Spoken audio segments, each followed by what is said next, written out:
Great song, God did it all. Salamat tayo sa Panginoon, meron tayong Diyos that takes matters in His own hands. Amen. At alam niya, wala tayong kakayanan. Praise the Lord that He is always there willing to do it all for us. Amen. Let's all stand up, please. Let's all stand up, please. I believe we are now ready for the preaching of God's Word. Amen. Amen.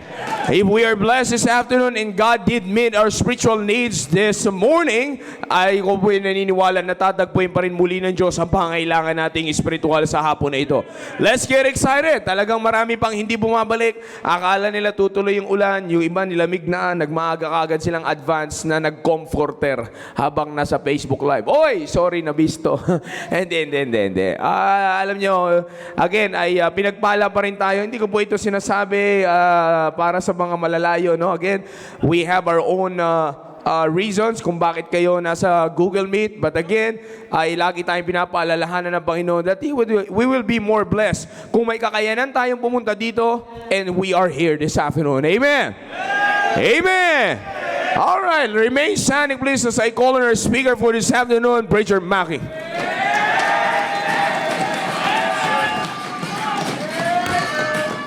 Amen, sir. At maraming salamat po sa lahat ng nagpunta. Pwede na po kayo makauwi. Magandang hapon po sa inyong lahat. And are you blessed by the message this morning? Amen. If you are blessed by the message this morning, say aloud, Amen. Tayo po ay manalangin. Alright, at ako po ay naniniwala that God has something for us ngayon pong hapon po na ito. And alam niyo po mga kapatid, isa po sa pinapinapasalamatan ko po sa Panginoon. I just realized, Sir Roy, at kanina kasi akala ko of course I'm happy na si Sir Joe yung nag-introduce po sa akin. And kanina sabi ko kung si Sir Roy yung mag-i-introduce, first time ako i-introduce ni Sir Roy as the preacher eh. Hindi kasi po alam niyo po, hindi talaga ako nilulubay ni Sir Roy. Kahit saan dapat magkatabi kami. Nung bata po kasi ako, sa mga hindi po nakakaalam. Andiyan sila ko Antonio, sila ko Hiner, sila Sir Jao. Tanong niyo po sa kanila kung sino si Sir Roy. Ito yun, si Sir Roy yung literal na makuha ka sa isang tingin during those times. Kasi pag hindi ka nakuha sa tingin, siguradong wag ka ring bibitaw sa nanay mo. Kasi pag bumitaw ka sa nanay mo, si Sir Roy ang dadampot sa'yo. Kaya noon, magkatabi kami ni Sir Roy sa pew. And kasama ko si Jude, si Dominic. And ngayon ay magkatabi pa rin kami ni Sir Roy dito. And it's only by the grace of God. And ako po ay nagpapasalamat sa Panginoon for that. And I am so thankful sa Panginoon po na lahat ng sinasagana po nating blessing ay lahat po yan ay kinikilala po natin na yan ay galing sa Panginoon. Amen. Amen. At isa rin po sa pinapasalamatan ko sa Panginoon that of course ay mahal po namin ang mga bisita po namin na nandito ngayon. But isa sa pinapasalamatan ko po at isa sa mga paborito ko is the Sunday afternoon because halos lahat ng makikita mo ay puro church members. Kaya nga sabi nga ni Sir Roy kanina, bumabalik yung crowd natin nung afternoon, nagbabalikan na ang mga faithful members. Amen. Amen. And if you are a faithful member, mga kapatid, dapat hindi ka naman mawawala. Di ba? Walang faithful na nawawala. Yan ang po ang tatandaan po ninyo. Alright? So let's study God's Word and let's see kung ano po ang meron ng Diyos na ibibigay niya po sa atin sa hapon po na ito. Alright? Open with me your Bibles in the book of 2 Timothy chapter number 3. 2 Timothy chapter number 3 in verse number 1. We'll begin reading from verse number 1 down to verse number 14. Medyo marami-rami po tayong babasahing verses. Just follow the verses that I'm going to read. At sa lahat po na nasa Google Meet and nasa Facebook Live, magandang hapon po sa inyo lahat. And I am praying that you are listening carefully sa ating pong sa mensahe na maririnig nyo po ngayong pong hapon po na ito. Alright, 2 Timothy chapter number 3 verse number 1. Are you there? Amen. Yes. Are you there? Amen. Yes. Sabi po ng Bible, this know also, that in the last days perilous times shall come. For men shall be lovers of their own selves, covetous, boasters, proud, blasphemers, disobedient to parents, unthankful, unholy, without natural affection, truce breakers, false accusers, incontinent, fierce, despisers of those that are good, traitors, heady, high-minded, lovers of pleasures more than lovers of God, having a form of godliness but denying the power thereof. From such turn away. For of this sort are they which creep into houses. Tandaan niyo po yan. Those men, those people na binanggit, sabi ng Bible, for of this sort are they which creep into houses and lead captive silly women laden with sins, led away with divers lusts, ever learning and never able to come to the knowledge of the truth. Now as Jannes and Jambres withstood Moses, so do these also resist the truth. Men of corrupt minds reprobate concerning the faith. But they shall proceed no further, for their folly shall be manifest unto all men, as theirs also was. But thou hast fully known my doctrine, manner of life, purpose, faith, long-suffering, charity, patience, persecutions, afflictions, which came unto me at Antioch, in Iconium, at Lystra. What persecutions I endure, but out of them all the Lord delivered me. Yea, and all that will live godly in Christ Jesus shall suffer persecution. But evil men and seducers shall wax worse and worse, deceiving and being deceived. Despite of all of that, brethren, but continue thou in the things which thou hast learned and hast been assured of, knowing of whom thou hast learned them. All right? This is the letter of the Apostle Paul to his personal disciple, the young pastor named Timothy. Ito po ay sulat ni Apostle Paul kay Timothy. Mga kapatid, imagine nyo na lang, you put yourselves into Timothy's shoes right now. Ikaw yung makakatanggap ng gantong salita, ewan ko na lang kung hindi ka mai-encourage. Alright? Mamaya po, mas lalo pa po natin papalawakin po yan after we pray. Let us pray. Dakila po namin Diyos, amang banal na makapangyarihan sa lahat. Maraming salamat po sa oras po na ito na inyo po ipinagkaloob po sa amin. Thank you, O God, for bringing us once again together here sa inyo pong bahay panambahan. Thank you for the fathers, the mothers, and the young people, and also the Sunday schoolers and the juniors that are here right now ready to listen to your word. So please guide us, O God, at abutin niyo po ang aming pangangailangan sa hapon po na ito. We came here sa inyo pong tahanan with a purpose, and that is to grow, Panginoon, sa aming pong Kristiyano pong buhay. Kaya po, Panginoon, ang tanging susi lang para kami po ay lumago is to open our hearts and to open our minds as we listen to your word.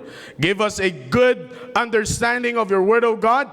At ako po, Panginoon, na siyang gagamitin niyo po para po sa mga anak po ninyo na makikinig ngayon, use me mightily. I'm begging you to please, Holy Spirit, to please flow through me, make me worthy to preach your word this evening. Please forgive us from all of our sins. In Jesus' name we pray.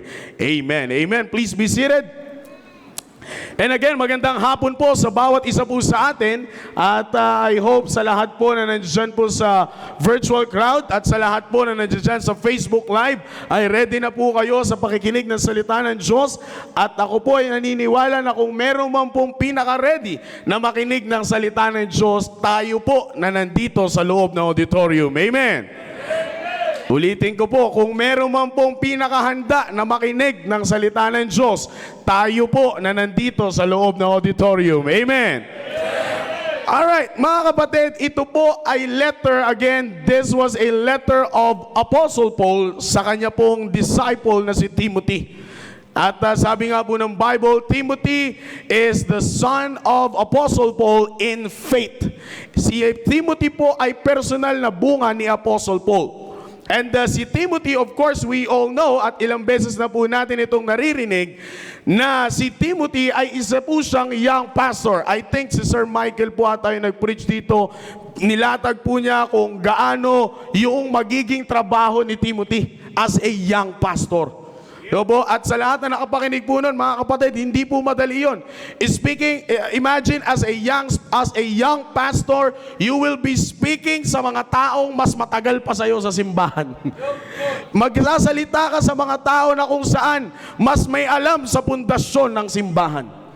Diyon ang haharapin ni Timothy. Kaya nga hindi nagsawa si Apostle Paul na i-disciple at palakasin spiritually si Timothy. Because as a young pastor, maraming pwedeng dumating sa kanya. Maybe he will boast na sa kanyang murang edad, pinagkatiwalaan siya na ganung bagay. That's why pinakita rin ni Timothy sa kanya kung papaano pinakita ni Apostle Paul kay Timothy kung papaano siya magkakaroon ng humility. When it comes to the ministry, ipinakita po lahat ni Apostle Paul. Lahat ng experience po ni Apostle Paul ay isinare niya kay Timothy through his letter. Dahil naniniwala po si Apostle Paul that if Timothy will know lahat ng nangyari sa journey, sa missionary journey, and sasabihin natin sa buong ministry ni Apostle Paul, may encourage lalo si Timothy. Kung sa man ay darating sa point that he will brag someday, mahuhold yung kanyang pagbabrag. Bakit? Nakakita na siya ng example eh.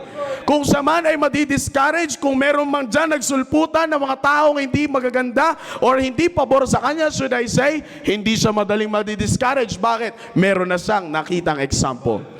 Mga kapatid, lahat po ng nangyari sa buhay ni Apostle Paul na isinare niya kay Timothy, ako po ay naniniwala na yun yung time na gumising sa Kristiyanong buhay ni Timothy. Because as a young pastor, or sabihin natin sa murang edad, makakakita ka ng maaga ang napunta sa isang ministry na kung saan sobrang laguna. Sabihin na natin meron ng tao. Sabihin na natin nandiyan na sa peak yung ministry na pinuntahan ni Timothy. Maaring nandoon pa yung kanyang init. Kaya pwede siyang maging passive sa lahat ng mga bagay. Pero by the letter of the Apostle Paul, ako po ay naniniwala na yun ang gumising sa buhay Kristiyano ni Timothy. Brethren, the message that you will be hearing from me this evening is a kind of message that will wake us up all. And when we hear a statement like that, mga kapatid, it means we are missing something. What do I mean, brethren, is minsan, kailangan po natin ng isang bagay na siyang gigising sa ating buhay bilang isang Kristiyano. Distractions is everywhere. What do I mean by distractions is that narinig niyo po kanina kung bakit ko po sinasabi na if you are blessed by the preaching this morning, say aloud, amen. Nag-amen kayong lahat. Alam niyo po kung bakit? Totoo po yung sinabi ni Sir Jow. Ngayon pong bumabalik na tayo sa normal, meron tayong nakakalimutan. Ngayon bumalik na sa dati na sabihin natin everything is seemingly fine, I think. Kasi nandiyan pa rin yung balita na may tumataas and everything, ganyan. Sabihin na natin nandoon na tayo po sa isang sitwasyon na bumabalik na tayo sa dating sitwasyon ng mundo natin. You are free to go outside. Kahit maglakad ka ng walang face mask, bibihira na lang ang sisita sa'yo. You can go anywhere without presenting your vaccine card and everything. Sabihin natin ganyan, bumabalik na po sa dati. But alam niyo po ba mga kapatid, minsan yan po ang nagiging dahilan ng marami po sa ating Kristiyano to miss something. At pag sinabi ko pong gigising sa ating buhay bilang isang Kristiyano, hindi ibig sabihin tulog ka sa service. Okay? Pag sinabi ko pong gigising sa atin bilang isang Kristiyano, ang ibig sabihin mga kapatid, baka meron ka nang nakakalimutan. Baka ikaw ay bilang isang Kristiyano, baka ikaw ay nakakalimot. Alam niyo po, as you study the letter of the Apostle Paul to Timothy, kung bakit ganun po ka-consistent ang message ng letter ni Apostle Paul kay Timothy, it's always about the letter of encouragement. It's always about the letter of warnings and encouragement. Kung ano yung dapat gawin ni Timothy, kung ano yung mga hindi dapat gawin ni Timothy. Pag dumating ang ganito sa buhay ni Timothy, ito yung mga dapat gawin ni Timothy.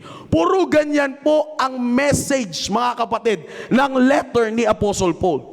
Alam niyo po kung bakit? Kasi para pag sa tuwing mababasa niya yon, mas maaalala niya na mas napuno na siya ng encouragement bago pa dumating ang discouragement. Meaning to say, by the letter of the Apostle Paul, as his discipler, malalayo siya by the grace of God doon sa isang part na siya ay makakalimot. Kaya nga sabi ko nga po sa inyo, the letter of the Apostle Paul to Timothy serves as a wake-up call sa Kristiyanong buhay ni Timothy. Na sinasabi ng letter ni Apostle Paul, Timothy, papasok ka sa ministry, hindi yan laro. You will serve God, Timothy, hindi yan laro. Maglilingkod ka sa Diyos, tatayo ka sa harap, Timothy, hindi yan para ikaw ay sumikat.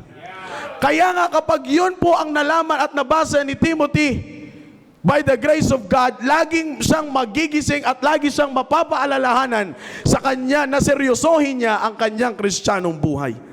And we should be aware na sa isang Kristiyano po, ang pinakadelikado na bagay ay pag tayo na ay nakakalimot. Alam niyo po kung bakit napakadelikadong bagay sa isang Kristiyano kapag siya ay nakakalimot? It means you are distracted. Kapag ang isang tao nakalimot, ibig sabihin distracted na siya. Kapag ang isang tao nakalimot, ibig sabihin out of focus na siya. Now let me share something with you. Sa amin pong mga bodybuilders, tita niyo naman po, flex pa lang, walang-wala na talaga.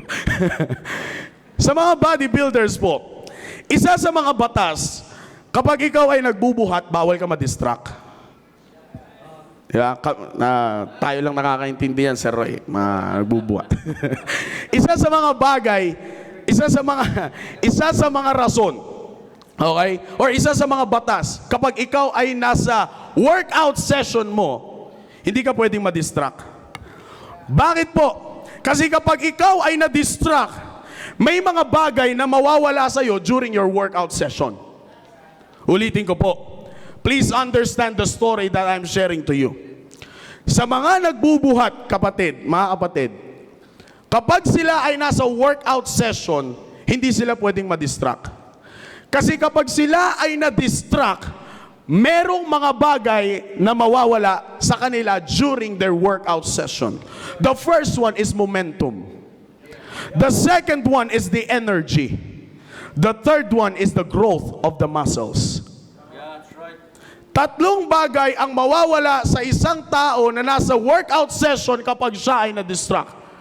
The first is momentum. The second is the energy, his energy. I'm talking about yung physical niya, literally physical na lakas. And the third one is the growth of the muscles. If you lost these three things during your workout session, it means you are distracted. Kapag itong tatlong bagay po na ito ay nawala na sa iyo during your workout session, ibig sabihin na didistract ka na. Pero ang kagandahan po dyan sa mga nagbubuhat na yan, meron silang isang bagay na ginagawa para hindi sila mawala sa kanilang workout session. Meron silang isang bagay na ginagawa para ma-maintain ang momentum, para ma-maintain ang energy, at para lumago ang kanilang mga muscles. Isang bagay ang kanilang ginagawa, at ang isang bagay na yan ay wala pong iba kundi they shout. Yes, you heard me right, brethren. Sa amin po, ako po, nagbubuhat po ako, ilang linggo lang na kami. Bukas, promise, di pa ako babalik. Sa amin po nga nagbubuhat, kapag kami ay distracted na, meron lang kami isang bagay na ginagawa. At sabi ko nga po sa inyo, we shout. I said, we shout. Sa mga nagbubuhat, alam niyo po yan, we shout. And brethren, we're not just only shouting the word, ah! No. Hindi lang kami sigaw ng basta lang makasigaw. Ang isang bagay na sinisigaw namin kapag kami ay pagod na, kapag kami ay hirap na, and in order for us to keep the momentum, to keep the energy, and to have that growth of muscles, we shout the word, focus! That's the word we shout. We shout the word, focus! And that is the title of the message this evening. Focus! Christians, focus! Too much distraction outside of this church. You've got to stay focused. Pag ang mga bodybuilders po, one shout of this word will help us regain the strength that we have lost. One shout of this word will help us regain the attention that we lost. Just one shout of the word, focus. And brethren, I'm telling you, kapag ang isang bodybuilder sumigaw na ng salitang focus, higpit ang knee protector, higpit ang gym belt, higpit ang wrist protector, sabay kapit sa bar, buhat, ubus ang plato sa gym. Bakit po? Because of the word focus. Simple word, a familiar word, pero madalas na tinu-turn down ng maraming tao po ngayon. The word focus. Now, what's the point of the story? Kapatid, minsan sa buhay mo bilang isang Kristiyano, you've got to shout the word focus. Sa buhay mo bilang isang Kristiyano, you need to shout the word focus. Bakit po? Tingin ka sa kanan, i-distract ka ng mundo. Tingin ka sa kaliwa, may iaalok sa iyo ang dyablo. Tingin ka sa likod, hahatakin ka pabalik sa dati mong pagkatao. That is why I'm telling you this evening, Christians, minsan sa buhay mo bilang isang Kristiyano, kailangan mong sumigaw ng salitang focus. In the text, dito po, mga kapatid, sa mensahe natin tatalakayin, kung bakit sabi ko po sa inyo, kailangan mo sumigaw ng focus sa buhay mo bilang isang Kristiyano. Because if not, madali kang madidistract ng mundo. Madali kang madidistract ng mundo po na ito. I'm telling you, kahit gaano ka pa katagal sa simbahan, hindi ka uubra sa mundo. Narinig niyo po yung Sunday School ni Sir Michael kanina. Kahit sabihin na natin, ikaw ang palabasang tao ng salita ng Diyos, wala ka pa rin dadaig sa kasalanan. Hindi ka pa rin dadaig. Hindi ka, the word na ginamit ni Sir Mike, hindi ka pa rin lalakas sa kasalanan. We are all subject to temptation. We are all subject to distractions. That's why Christians, you need to shout, focus sa buhay mo bilang isang Kristiyano. In the text that we've just read, verse 1 pa lang, kapatid. Verse 1 pa lang na talata na ating pong binasa. Paul already reminded Timothy that the evil days will come. Hindi mo mapipigilan yan. Timothy, hindi mo mapipigilan yan. Evil days will come. Sabi nga po dyan, this know also that in the last days perilous times shall come. At ang kalakip niyan, merong mga taong mag-a-arise na maaaring kumontra sa'yo. At hindi lang yan, marami pa. Nakita nyo naman po yung binasa natin. Starting from verse number 2 down to verse number 9, nagpapahayag na itong mga tao na to na mag-a-arise, sabi nila, wala kaming pake. Wala kaming pake. Kahit anong sabihin nyo dyan, wala kaming pake. Kalain nyo, they are the ones that receiving the word. They have godliness but denying the power thereof. Kalain niyo po, yan yung mga tao mag-a-arise. Kaya nga, verse 1 pa lang, sabi ni Paul kay Timothy, Timothy, mag-ingat ka. Anak, sa pananampalataya, mag-ingat ka. Kasi merong panahon na darating sa buhay mo na merong mga tao mag-a-arise na baka hindi mo magustuhan kung sino sila. Akalain niyo po yan, mga kapatid, they are the people that lovers, those people are lovers of pleasures more than lovers of God. Yung tipong kita na nila kung ano ang kayang gawin ng Diyos, pero wala, hindi nila tinatanggap. Bakit? Mas gusto nila yung mga makamundong bagay. Akalain niyo po yan, mga kapatid, yun ang mga taong mag-a-arise during the time of Timothy. That's why Paul reminded Timothy, after Paul say those things to Timothy, Paul reminded Timothy to continue on those things which he had learned. Kaya nga mapapansin niyo po, verse number 9, sabi ng Bible, but they shall proceed no further, for their folly shall be manifest unto all men, as theirs also was. Pero tinan niyo po, pinakita ni Paul kay Timothy, ito yung mga tao mag-a-arise sa panahon mo. Kahit anong sabihin mo dyan, i-preach mo ang salita ng Diyos, wala silang pakialam. They have the Word of God, but they will deny it that they have the Word of God. Kalahin niyo po yung mga ganong klaseng tao. Minsan kung ikaw mag-iisip, paano pa kaya matututo yun? Paano pa kaya matututo yun? Di ba, ang sabi nga natin, mahirap na turuan ng isang taong may alam na. Bakit? Hindi mo na makikinig yan eh. Yung tipong sasabihin mo sa kanya, dapat Brad, ganito. Ay, oo nga eh, ganyan nga ginagawa ko eh. Oh, huwag niya na intindihin yung tono ng boses. Baka malaman niyo si... Di ba? Di ba? May mga taong ganyan. Timothy, ganyan ang mga taong makikita mo. And maybe kapag yung mga tao na yan, ang nakita mo sa iyong harapan, nakita mo sa simbahang pagpapastoran mo, baka madistract ka, Timothy. Baka madistract ka. Pero mga kapatid, ang kagandahan dyan, sabi ni Apostle Paul sa kanya, Timothy, continue. Timothy, continue. Alam niyo po kung bakit? Bago sinabi ni Apostle Paul kay Timothy na siya ay mag-continue, binigyan niya si Timothy ng rason para makapag-focus. Because you will not continue doing something for God if you are not focused on God. Hindi ka makakagawa ng isang bagay na tuloy-tuloy mong gagawin para sa Diyos kung hindi ka nakafocus sa Diyos. Kaya nga, bago sinabi ni Apostle Paul kay Timothy, Timothy, continue daw.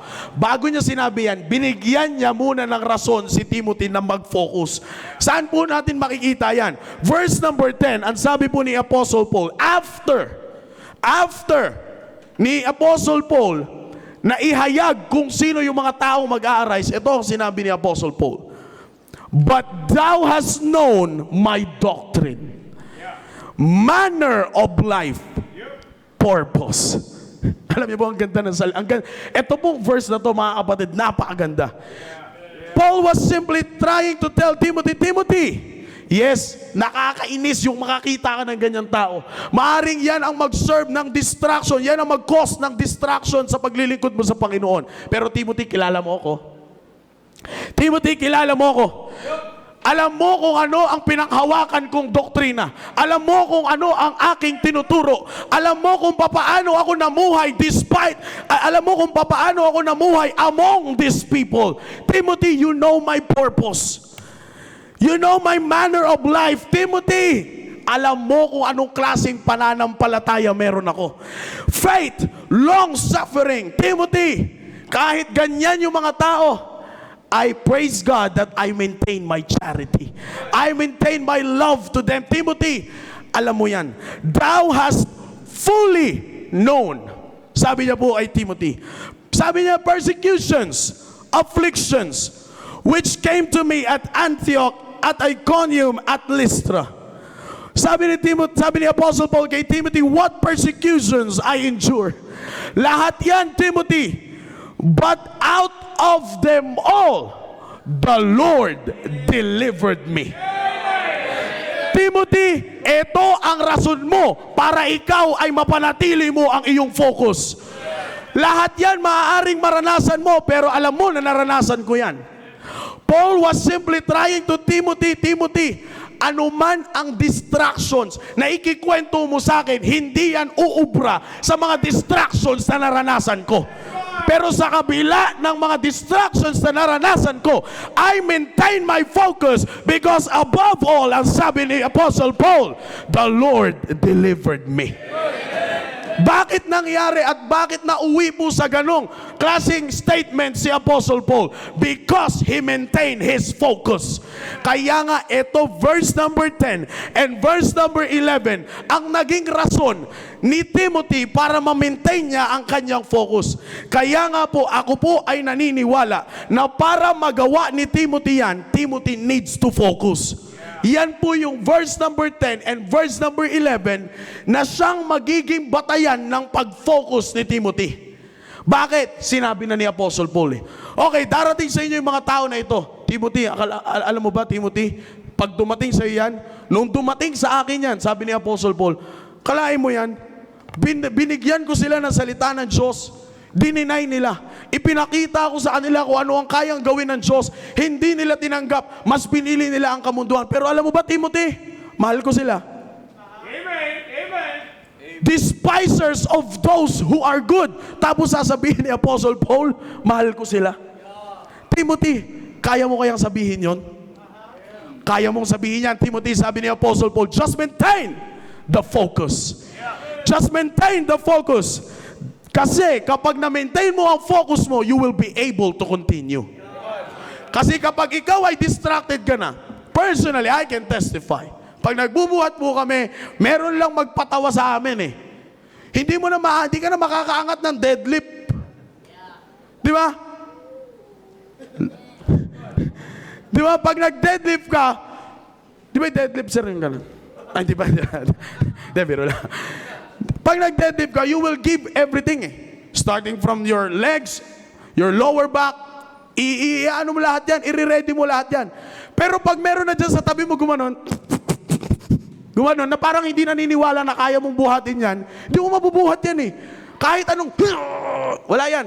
Nakababa lang yan. Pero kapag sumigaw ka ng, focus! Sabi ko po sa inyo, bubuhat mo yan. Mabubuhat mo yan. Bakit? Hindi ka nagpadala sa distractions eh. Ganyan yung sinasabi ni Apostle Paul kay Timothy. Timothy, yung distractions na ikikwento mo sa akin, kumpara sa distractions na dumating sa akin, wala yan. Kaya nga ito, sinishare ko sa'yo. Para mapanatili mo yung focus mo sa ministry at hindi ka madistract. Para pag ikaw ay hindi na-distract, you will be able to continue. Alam niyo po ba mga kapatid, yan po ang kailangan po natin bilang isang Kristiyano. Focus. Dahil kapag focus ka, makakapagpatuloy ka. For 2 years, ni-lockdown tayo. Hindi ka pinalabas ng bahay. Nakapaglingkod ka sa Panginoon. Still, nakapaglingkod ka pa rin sa Panginoon. Napanatili mo ang kasiyahan mo sa paglilingkod sa Panginoon. Ngayong bumalik sa dati, nasan ka na kapatid? That is what I'm saying, distractions. We've got to be careful, brethren, kasi akala natin, ay wala, tuwan-tuwa na tayo, nakakalabas na tayo. Dati, hindi ka nakakalabas, tuloy-tuloy ang pag-soul winning mo kahit online. Ngayon, pwede ka na lumabas, hindi ka na makapag-soul winning. Distractions. Kapatid, walang masama. Lahat tayo ay masaya kung ito po ay magtutuloy-tuloy niya. Kami po personally, kami mga nandito during the pandemic times, nakikita nga po namin yung mga pictures. Akalain nyo po, 4 na lang ang tao dito, hindi pa pwede magdikit-dikit. Isa dyan, isa dito, isa dyan, isa doon, isa doon. Ako nandito. Ako lang mag-isa dyan. Hanggang sa nadagdagan kami, dumami lahat ng full-time, pinapasok dito, at least medyo, kahit papano, marami-rami. Lumabas, na bawal talaga, talagang no show up pagdating sa auditorium. Wala na naman, kanya-kanyang stations, doon. Wala, 3 tao na naman ang makikita mo dito. Di ba, ang makikita mo lamang po dito ng mga tao during those times, si Pastor Hill, the song leader, the MC, the audio man, the cameraman. Before, wala pa yan. 5 pa lang. Doon nadagdagan yan, doon na po tayo. Pero nung dumagdag na yan, medyo marami-rami na tayo eh. But what I'm saying is that, kahit despite of those times na ganun ang kalagayan natin, malaya pa rin tayong nakakapaglingkod sa Panginoon. Masaya ka pa rin na naglilingkod sa Panginoon. Pero ang tanong kapatid, bakit nung lumuwag na dapat mas buwelo ka na, mukhang nawala ang tinatawag nating focus. Di niyo po ba napansin? During lockdown, naghahanap ka ng paraan paano mo magagampanan yung ministry mo. Kaya nga, di ba mga ushers, nung sinabi ng ating mahal na pastor na mag-usher kayo, tuwang-tuwa ka sa camera, nakatayo ka pa eh. Ngayong nagtatawag na ng meeting si Sir Eugene, wala ka na. Distractions. Di mo ba? Kapatid, I'm not here to condemn people. I'm just showing to you the truth na sinasabi po ng salita ng Diyos that as a Christian, you've got to maintain your focus.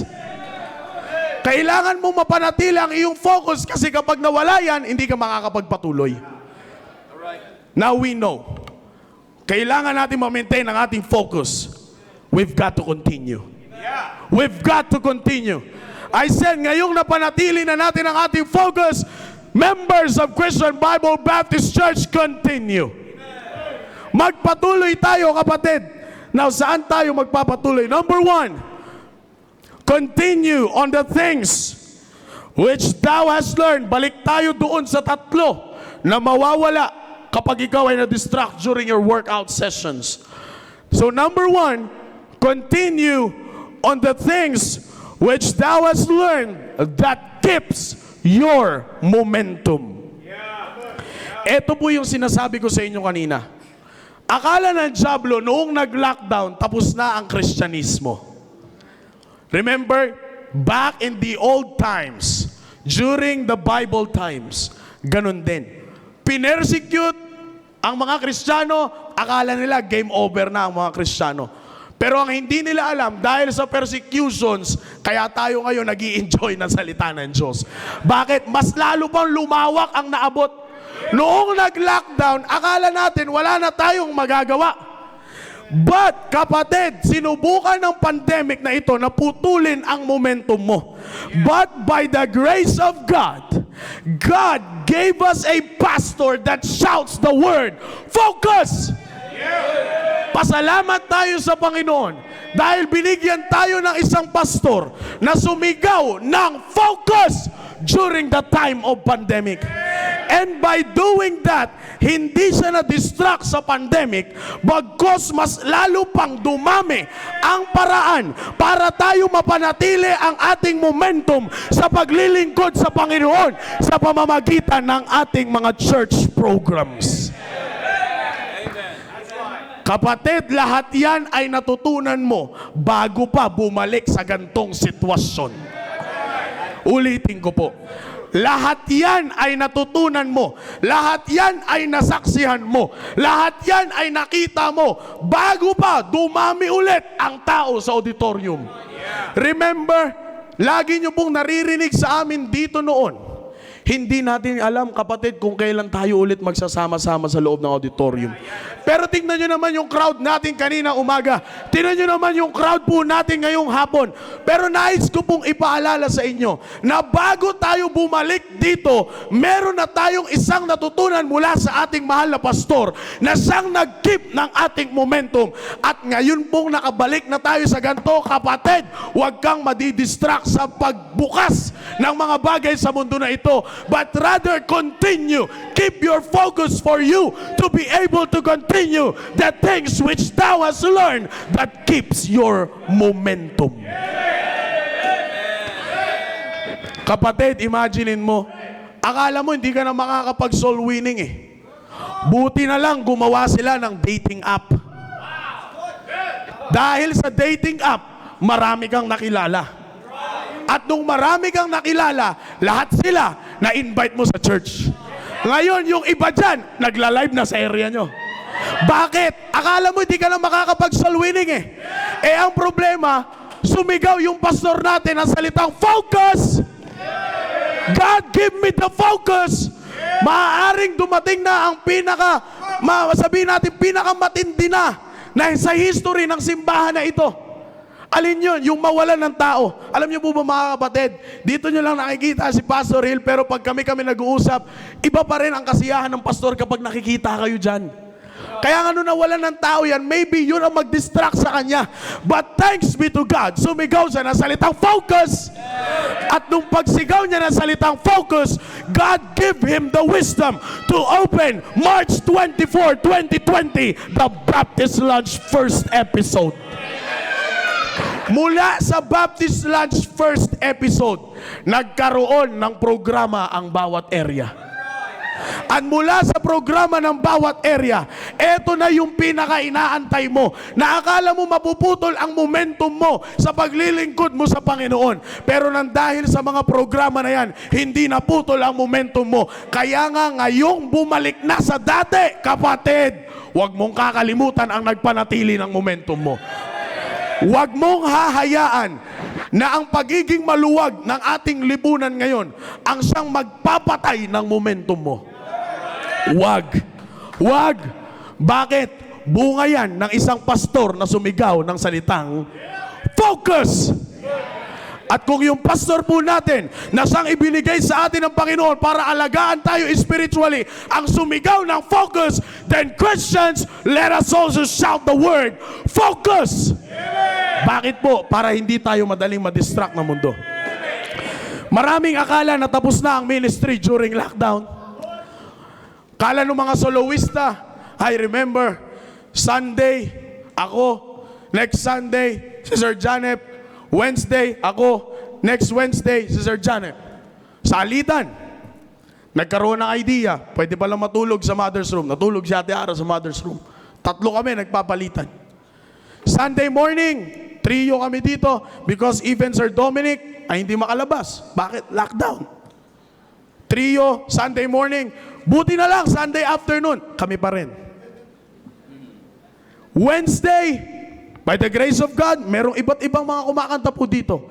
Akala po nung ibang mga kumakanta sa inyo ay hindi na makakakanta. Siguro one time, Sir Al, Sir Willie, baka dumating din sa point, akala nyo hindi na kayo makakapag-solo doon. Pero there was one Wednesday na lumabas sila sa screen. Wow. Amen. There was one Wednesday na namuli silang nakakanta para magbigay ng special number before the preaching of the Word of God. Kalahin niyo po yan. Akala tapos na ang ministry eh. Akala putol na. Ang problema, merong sumigaw ng salitang focus. At dahil sa sigaw ng salitang focus, hindi siya na-distract ng mundo na ito.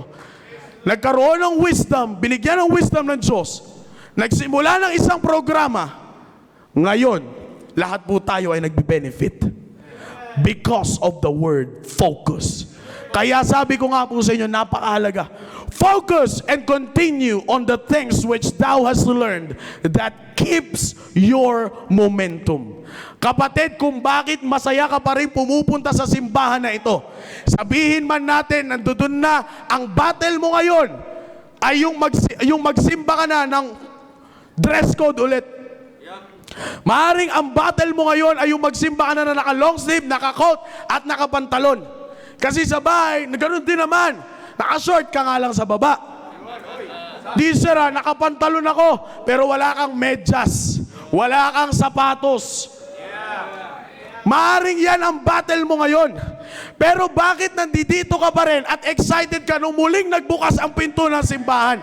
Alam niyo po kung bakit? Kasi hindi naputol yung momentum mo. Nagtuloy-tuloy yung momentum mo. Dahil yan sa pagiging active mo sa mga programa.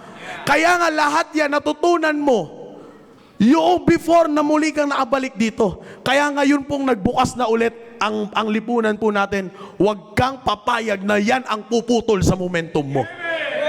Kasi pag yan ang pumutol sa momentum mo, baka one of these days hindi ka na namin makikita dito. Pero kung bakit ka masayang nakikipagkamay, masayang nagtatanggal ng face mask at ngingitian mo yung kasama mo, because you have learned to keep your momentum before. Ngayong bumalik na, continue. Amen. Stay focused and continue thou on the things which thou hast learned that keeps your momentum. Number 2, continue thou in the things which thou hast learned that keeps your energy. I mean, yes, tama po kayo. The physical energy. Yes, we all know the fact na lahat apektado when it comes to financial things. No doubt about it. Even the big businesses ay nagsara. Yung mga inaasahan natin na hindi magdi-declare ng bankruptcy, Agape Transient Homes declares bankruptcy. Hindi po. Yung mga business, yung mga businesses na akala natin ay pambihira, hindi malulugi to. Sasagana to. Here comes the pandemic, bang. Everything shut down. Yes, we all know, apektado lahat. Pero kapatid, sa lahat ng merong business dito, sa lahat ng merong trabaho dito, aren't you glad na sa kabila ng sinasabi nilang paglubog ng ating ekonomiya, ikaw bilang isang Kristiyano, napapanatili mo ang iyong lakas sa kadahilanan na hindi ka naghabol sa mundo na ito. Maraming mga tao po ngayon, kapatid, I'm telling you, sad to say, hindi na po sila mapakinabangan ng Panginoon because of their physical illness. Na ano pong naging dahilan? Dahil nung bumalik ulit sa trabaho, naghabol sila na naghabol. Maaaring may nangyari sa kanila, nagkasakit sila, and then yun ang pagsusi, yun ang naging susi para manghina sila physically. Pero ikaw, di ka ba natutuwa? Ang lakas-lakas mo ngayon. Ang lakas mo ngayon, di ba? Bakit mo? Ano po ang kadahilanan yan? Hindi ka naghabol eh. Hindi ka naghabol sa bagay ng mundo na ito. Bagkus ang inuna mo, kahit bumalik na sa normal noon, di ba, naalala niyo po, ang pagbalik dati, papitik-pitik lang eh. Parang papasabikin ka lang eh. Open na, close ulit, joke lang, it's a prank. Di ba? Dati ganun lang yung pag eh. 50% na, pwede na. After 1 week, it's a prank, 10% ulit. Ganun lang eh. Dahil ganun yung panahon, ikaw ngayon, habol ka ng habol. May mga taong naghabol na naghabol.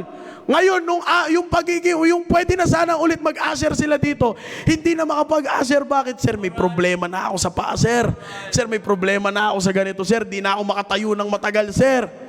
Bakit po gano'n na nangyari? Kasi naghabol ka na naghabol eh. Pero tayo po mga nandito ngayon, kayong mga usher na pagbukas pa lang ng pinto, kahit wala nakatingin sa'yo dito, sumisenya siya, dito pa.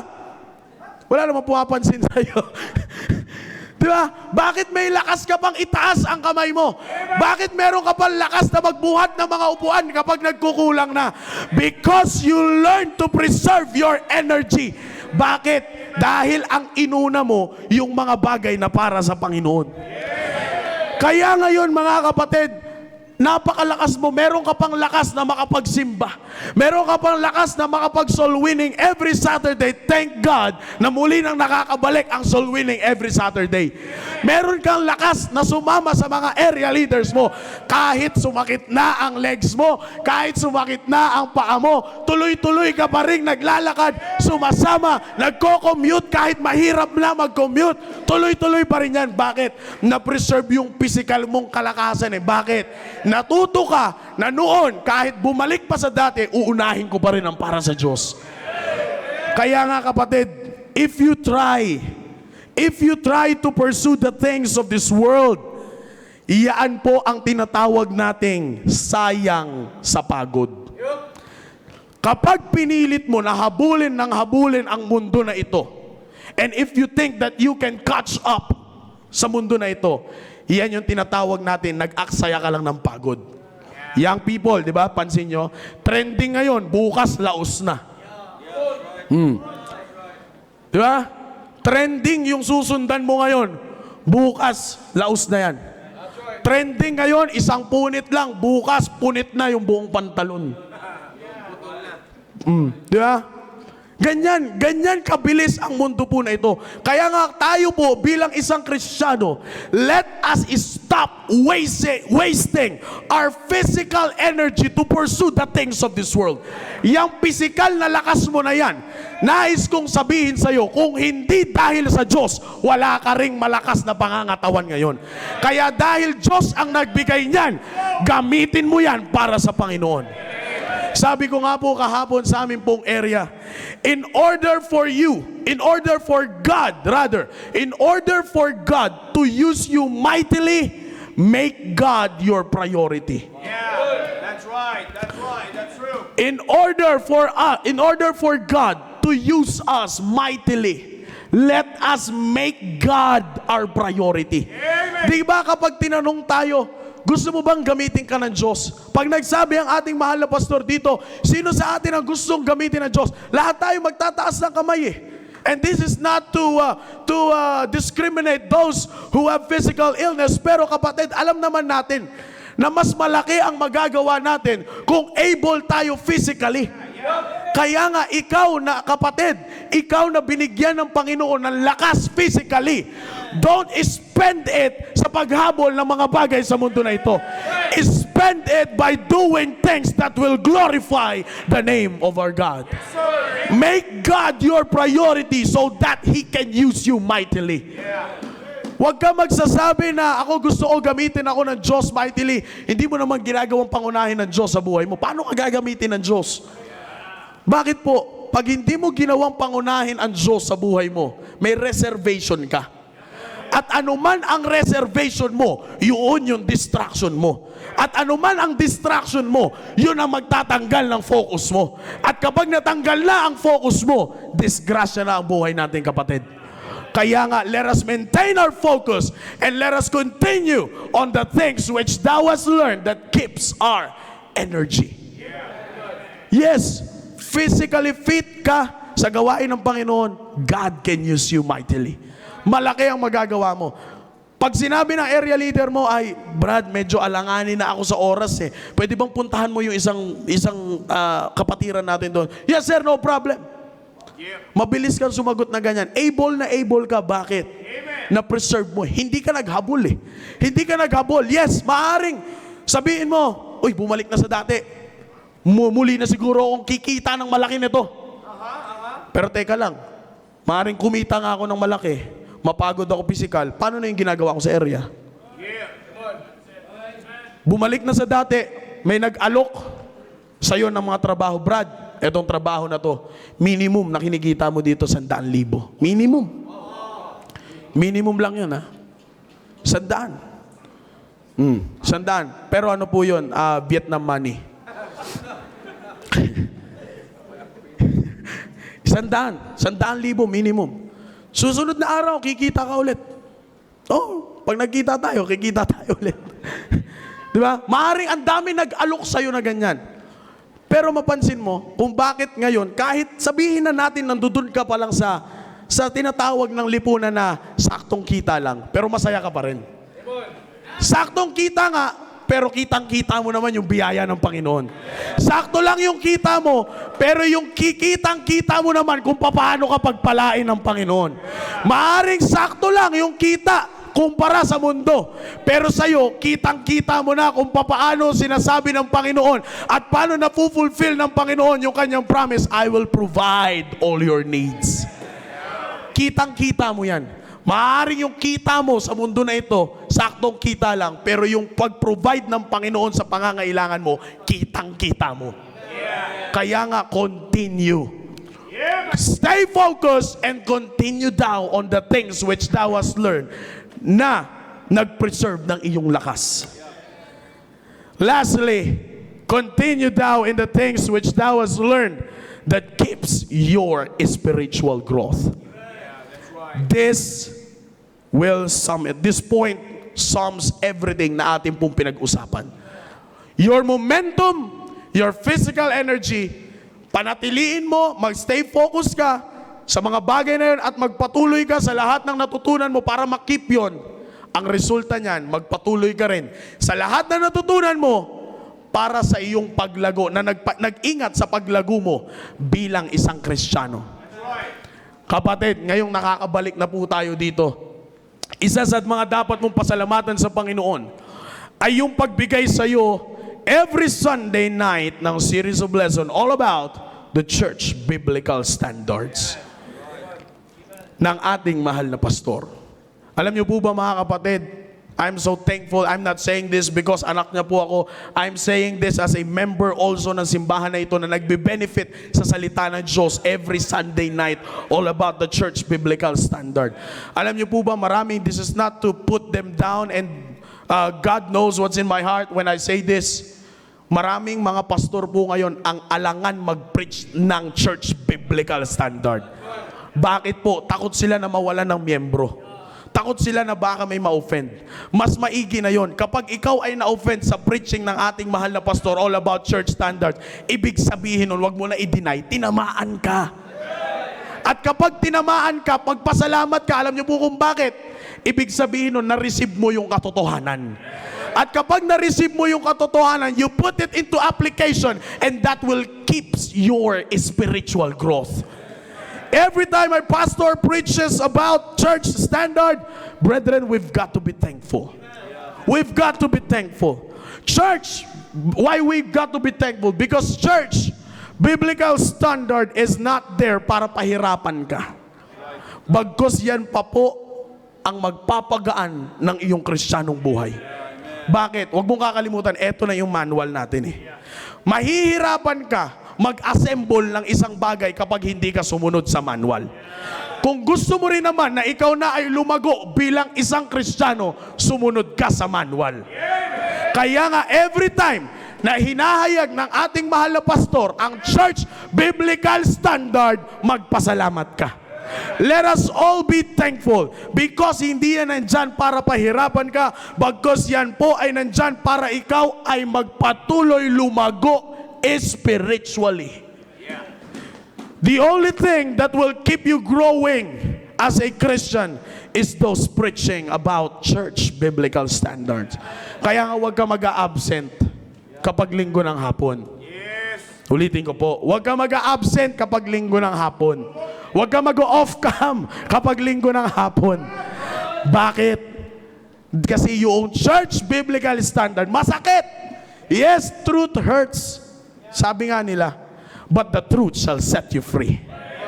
Yan ang magpapalaya sa iyo kung ikaw man ay nakulong sa isang kalagayan na hindi ka na lumalago spiritual. Ang magpapalaya sa iyo dyan ay ang katotohanan.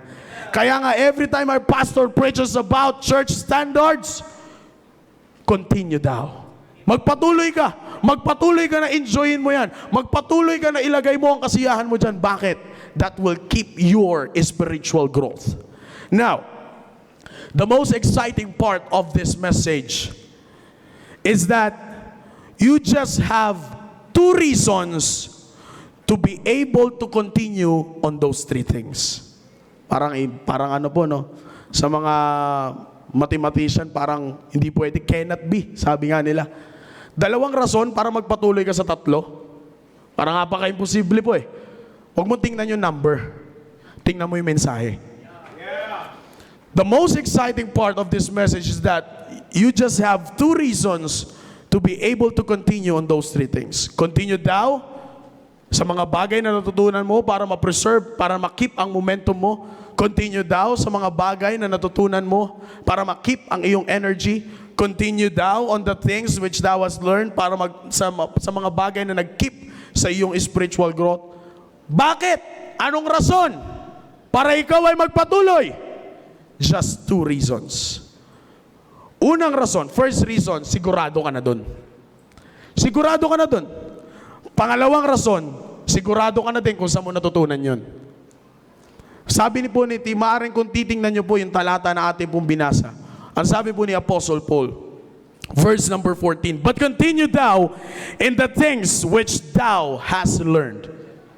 Here is the two reasons. Number one, thou hast been assured of. Sigurado ka na dyan eh. E di ipagpatuloy mo na. Huwag ka na sumubok kasi susubukan mo pa lang yun. Hindi pa tiyak yun kung papasa o hindi. Eto, pasadong-pasado na to. Kaya magpatuloy ka sa lahat na natutunan mo. Huwag ka nang gumawa, huwag ka nang mag-imbento ng mga bagay na siyang matututunan mo pa lang. Etong natutunan mo, subok na yan. Magpatuloy ka dyan. On the things which thou hast learned and hast been assured of, the second reason is that of whom thou hast learned them. Alam mo naman kung saan mo natutunan yan. Sabi nga ng ating mahal na pastor, yung ini-enjoy mong Kristyanismo, hindi mo yan natutunan sa bangketa. This is not na itong Christianity na ini-enjoy po natin ngayon by the grace of God, hindi ito yung makikita mong Kristiyano sa bangketa. Sabi nga ng ating mahal na pastor, this is the high-class Christianity.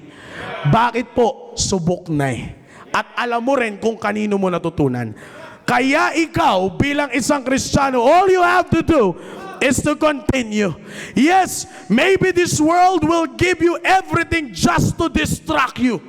Maaaring ang mundo po na ito ay magbibigay ng mga bagay na magdidistract. But brethren, kapag dumating sa pagkakataon na ang nakikita mo na ay puro distractions, don't get distracted. Ulitin ko po, kapag dumating na sa punto ng buhay mo bilang isang Kristiyano na ang nakikita mo na ay puro distractions, don't get distracted, but instead, put on the whole armor of God that ye may be able to stand against the wiles of the devil.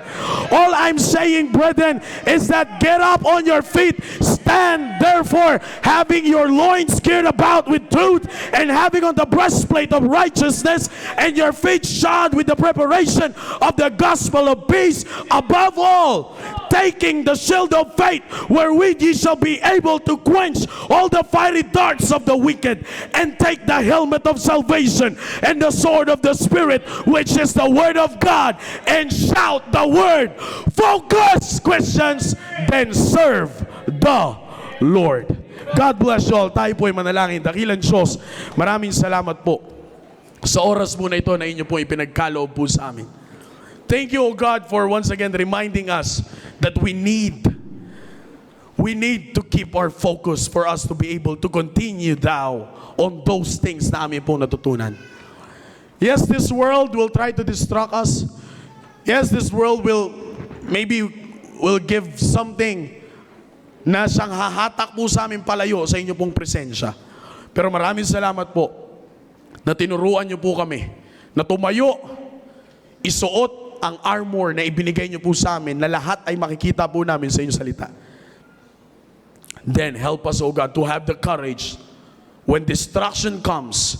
Teach us, O God, to have the courage to shout the word focus.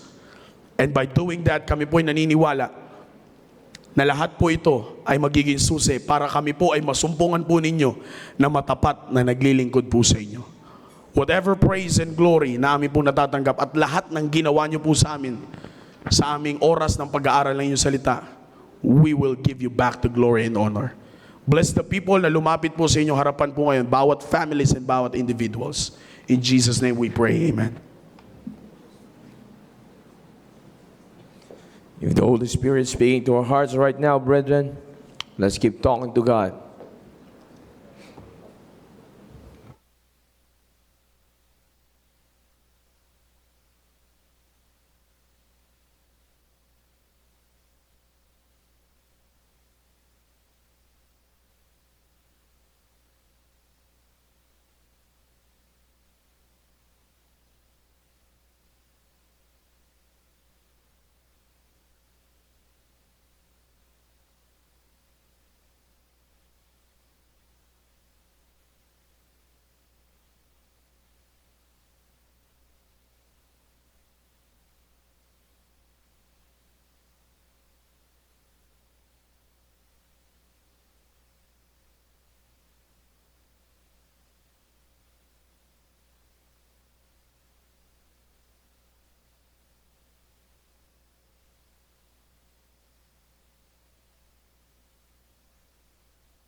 Dakilang Diyos, makapangyarihan sa lahat.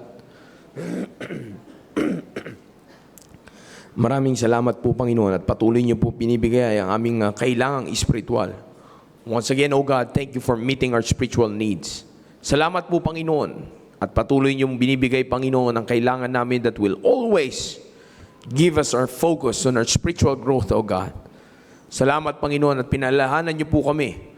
Bago pa man kami, maaring sariwa pa po sa amin ang dapat po namin gawin. Pero salamat, Panginoon. You're still giving us, O God, the opportunity na kami po ay, bago man kami mawala ng focus, Panginoon, ay muli nyo na pong ibinigay sa inyo pong mga anak ang mensahe, Panginoon, that will keep us on our focus, O God. Thou art great, O God, sa buhay po namin. Wala na po kaming ibang maihiling pa. Dahil po sa kadakilaan ng inyo pong panguna sa buhay po namin sa pagpo-provide nyo ng pangailangan po namin. Wala na po kaming mairarason para kami po hindi lumago. Bagkus patuloy pa kaming mas lalago, Panginoon. O Diyos, ibinabalik po namin ang lahat ng papurit pa salamat sa inyo. Salamat po sa paggamit nyo. Kay Sir Maki, Panginoon, salamat po sa paggamit nyo po sa Kanya at pagbigay nyo po sa amin ng inyong counsel as a church family, O God. Once again, O God, give us the right attitude to adopt the message, O God, and to put it in our hearts, O God, and to put it always in our minds para sa ganun, anumang distractions ang dumating po sa amin, Panginoon, we will keep ourselves focused sa inyo, sa inyong salita, sa inyong gawain, at sa aming paglago. Muli, Panginoon, maraming po salamat. All these things, Father, I pray in Jesus' name. Amen. I believe we can shout aloud amen for the message. Amen. Amen. Alam niyo po, it is always a great blessing, mga kapatid, na wala, sabihin man natin na wala pa tayo dun sa ganung kalagayan. But again, laging advance ang Diyos. Yun ang sinasabi natin eh. Bago pa tayo, laging sinasabi ng mahal na pastor po natin, bago pa tayo dumating sa kapamakan, ando doon na yung Diyos. We are always ahead of time. We are always, kung titingnan po natin, ahead po tayo palagi. Kaya lang natin hindi na i-experience yung pagiging ahead natin sa maaaring mangyari sa atin kasi nga wala tayong focus. Nawawala yung focus natin. We get easily distracted. It's a great blessing na muli tayo na palalahanan sa bagay po na yan. Amen! Amen! Alright, tayo na